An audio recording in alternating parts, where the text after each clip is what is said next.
instead of releasing them, as DPS did not too long ago when a rancher called and had 30 or 40 of them camped on his property, and he called DPS. They came and held him for 30 minutes and let him go. We've got enough time to finish up around the table if you keep your questions. Sure. I'll ask a quick one. Brian was talking earlier basically about nullification, states' rights, and there's the 10th Amendment, and the 14th Amendment basically opened a lot of that you were talking about, where the privacy, right to privacy and so forth came in for abortion. You do kind of lead people to believe, I don't see the question, but it's on the questionnaire, that you might actually consider or think, oh, I know, it was the article, when the article you gave us Right. about the Texas leaving the Union. So my question is, would you advise the governor or anybody in the state as issuing an opinion that it would make sense for Texas to ever leave the Union, and if so, under what conditions, and if not, why not? I don't think we have the legal right to secede, and I'm not Okay. in favor of secession. What I'm in favor of is twofold. One, preparing our state to be the best place in the world to live and work and raise a family. So we need to make the investments, preserve everyone's freedom of religion, freedom to homeschool, if that's what I want, freedom to keep my firearms and carry them. That's our responsibility. We really can't control what happens north of the Red River. In doing that, we continue to attract people to our state. We're going to have 40 million Texans in the not too distant future. I wish the other states would be like us, but I'm a Texan and an American, and I don't want us to leave America. I want America to get better. Okay, thank you. There you go, Dale. Okay, thank you, Jim. Back on one of our favorite topics is immigration, border security and such. I hear what you're saying, the laws are already on the books, but that's the case almost any topic that you pick up. The resources to enforce are a totally different matter, and what I hear, and I'm asking you to correct me if I'm wrong, is that the local law enforcement pick up these illegal people, and they don't have sufficient capacity to incarcerate them. And once they do, there's not sufficient resources to prosecute. There's not sufficient the ICE folks won't come in and collect them because ICE doesn't have any facilities to do anything with them. And the local county is burdening we're tied jails because of themselves. resources, people Yeah. resources, place resources, and so forth. So your answer sounds good on paper, but it doesn't sound practical. Well, my part of the answer is that we do our job as prosecutors in conjunction with the local DAs and prosecutors and investigators. That's what we can do. Law enforcement is the first responsibility of every government, keeping our citizens safe. Mhm. The state may need to appropriate more money for building state jails. The locals may need to appropriate more money for building local jails or reallocate money. Leadership is about taking a pot of money and figuring out how you want to use it. That's what we've done at the Railroad Commission. That's what we did at the PUC. My directive at the Railroad Commission is we are going to work through this backlog of oil and gas permits, and everybody here needs to understand that's our principal mission at this point in time. When I'm the Attorney General, I'm going to make prosecuting crime along the border my highest priority, along with fighting the Obama EPA and the administration. That means taking some of our resources that we're using on other things and use it here. What happens today too often is a person gets detained and arrested and is either released or released with a small fine or with probation or deferred adjudication, and they're never seen from again. Yeah. We don't have to do that. That's a resource issue Mhm. that my office can help with. Okay, I think I got a few seconds left. Yes.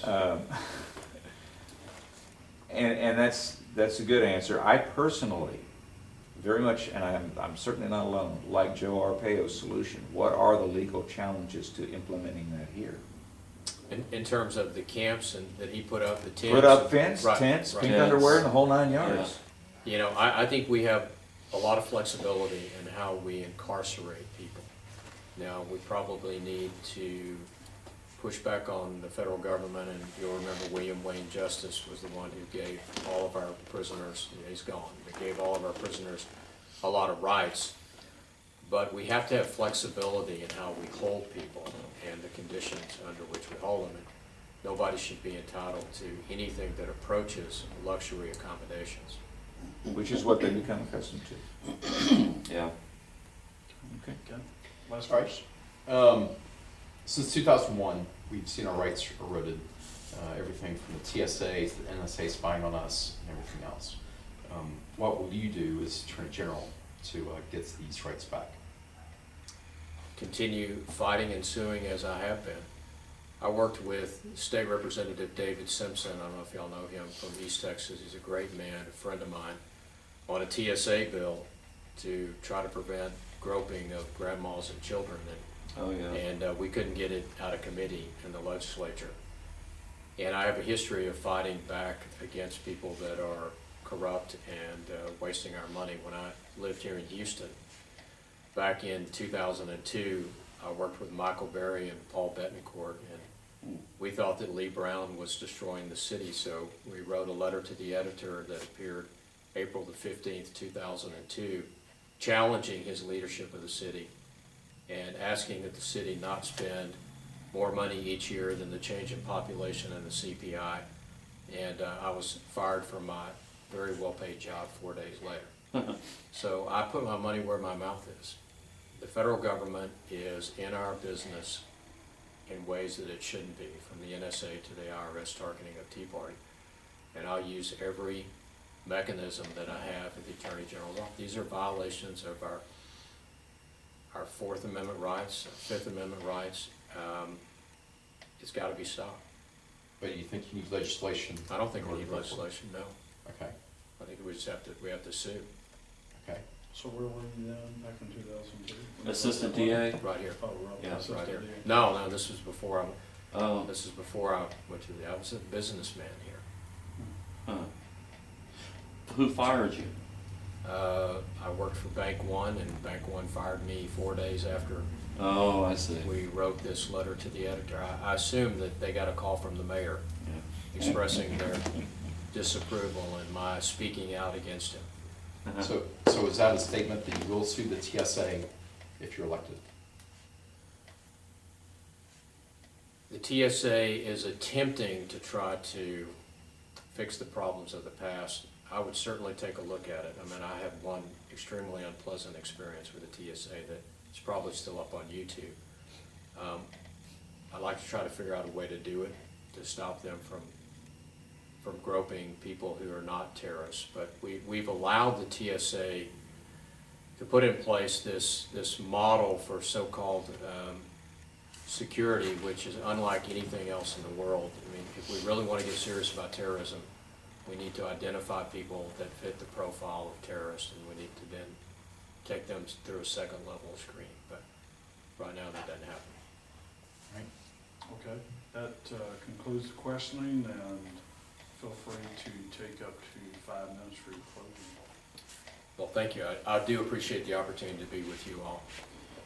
If you look at the strategic plan of the Attorney General's office, and I have a copy of it that was prepared by Greg Abbott last year, and we all think Greg Abbott's done a fine job. You will see in that what the Attorney General does is defend the state of Texas, its agencies, commissions, and officers, pursue legal action to enforce state law, investigate and prosecute criminal activity, oversee the child support system, crime victims fund, and a couple other things. What you will not see in there is that the Attorney General votes. This is not a voting position. It's not a legislative position. It is a policy implementing law enforcement position. The Attorney General also does not write real estate contracts and probate wills. It is about fighting to defend the state of Texas, putting ourselves between our citizens and this ever-encroaching federal government. I'm the only one in this race who has led large state agencies, return taxpayer dollars back to the citizens, and improve performance. And after 12 years with the same leadership at the Attorney General's office, I suspect that there's an opportunity for improvement. I'm also the only one that is currently fighting Obama. These lawsuits against the EPA have saved our economy the pain and dislocation of having to comply with what I consider to be poorly scienced, unfounded environmental regulations. The governing principle of this EPA is combating climate change. They used to call it global warming, but now they call it climate change because they want to attribute everything that happens from hurricanes, tornadoes, and snowstorms to man-made CO2. And because of the fight that we've taken to them, we have delayed the implementation of this. I knew back in 2009, right after Obama was elected, that he was going to try to put cap and trade in place. And I went to Washington and met with most of our delegation to convince them not to vote for this. We had conducted a study at the PUC which said that the price of electricity in Texas would go up $10 billion a year if cap and trade were put in place. And this has been a battle that I have spearheaded now for 5 years. That's the kind of tenacity that I'll bring to these fights against the EPA, against the Department of Interior, against Fish and Wildlife. We have similar struggles on endangered species. 2 years ago, the Department of Interior wanted to put the dune sagebrush lizard on the endangered species list. It's a 2-inch long lizard that lives in the Permian Basin. It is not a coincidence that it lives in the most prolific oil and gas producing region in North America. But we fought them on it, and we proved that it was not endangered, and we avoided a listing. Now we're fighting on the lesser prairie chicken. And who knows what will be next. There's another 200 species in the queue. The environmentalists have been waiting for this president their entire lives to try to put these critters on the endangered species list, and it's all about hurting our ability to be energy independent and drive our economy. We're a fossil fuel economy. We will be for the remainder of all of our lives, and it has made us strong and prosperous. I'm willing to continue taking the fight, whether it's on Obamacare, Second Amendment, voting rights, legislative redistricting, whatever it is. I'm the only one who's doing it now, and I'll keep doing it. And my experience in the DA's office equips me to know how to lead lawyers and how to work on legal strategy. Neither of my opponents can say that. And I'll close with my commitment to law enforcement along the border. This is something that every Texan is concerned about. You don't have to live on the border to be concerned, because when drug trafficking and sex trafficking and human trafficking clears the border, it winds up in Houston, Dallas, and San Antonio. And the tragedy of what I see, people are abandoning their property in South Texas out of fear. Homes that are abandoned, farms and ranches are abandoned because they cannot keep people off their property, and if they try to do it, they're subject to being harmed. That can't happen in America, and I'm committed to stopping it. So I hope I get your support. Thank you. Thank you. Thank you. Appreciate it. You want to kill the